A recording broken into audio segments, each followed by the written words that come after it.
ايه التفاصيل يا جماعة، وايه حكاية القبض على صاحبة قناة يوميات أنوش؟ الموضوع بجد حاجة صعبة وتفاصيل صادمة بجد جوه الفيديو. كملوا الفيديو للآخر. السلام عليكم ورحمة الله وبركاته. اللهم صل وسلم وزد وبارك على سيدنا محمد وعلى آله وصحبه أجمعين. اللهم لك الحمد يا ربي كما ينبغي لجلال وجهك وعظيم سلطانك. نورتوني وشرفتوني في قناتي.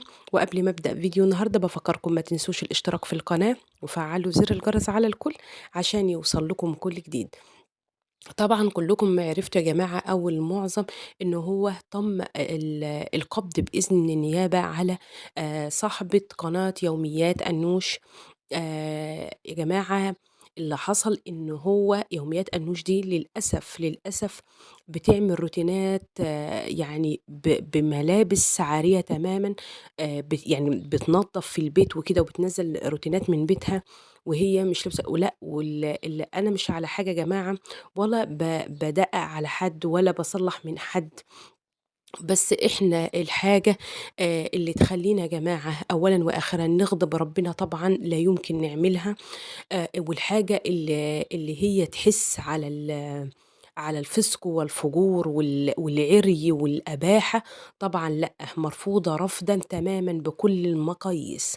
المشكلة إن هي يا جماعة بتشوفوها بتلاحظوا فيديوهاتها إن هي بتبقى لابسة كمامة ولابسة طرحة، وللأسف الشديد جميع جسمها كُلّه بيبقى باين. لله الأمر من قبل ومن بعد. طبعًا يا جماعة في النيابة اتلقت بلاغات، آمم إن في واحدة في حلوان بتعمل روتينات مخلة بالآداب. وكمان يا جماعة لما النيابة قبضت عليها لقيت معاها موبايلين عليهم فيديوهات، للأسف الشديد جدا فيديوهات إباحية وبتحس على الفاحشة، وفيديوهات بتشجع على الفسق والفجور. طبعا كل الحاجات دي مرفوضة يا جماعة. لو عايزين نعمل قنوات احنا بنسأل الأول الحاجة اللي ترضي ربنا. أي حاجة مخلة بالآداب، أي حاجة بتعارض تعاليم ديننا وتعاليم إسلامنا مرفوضة رفض تماما. تم إلقاء القبض عليها طبعا يا جماعة، وهي دلوقتي قدام تحقيقات النيابة بتحقق معاها ومستنيين الحكم، وأكيد هيبقى فيه حكم يا جماعة، لأن هو بلدنا طبعا بتحكم بدين الإسلامي ومفيش أي حد يقبل بكده.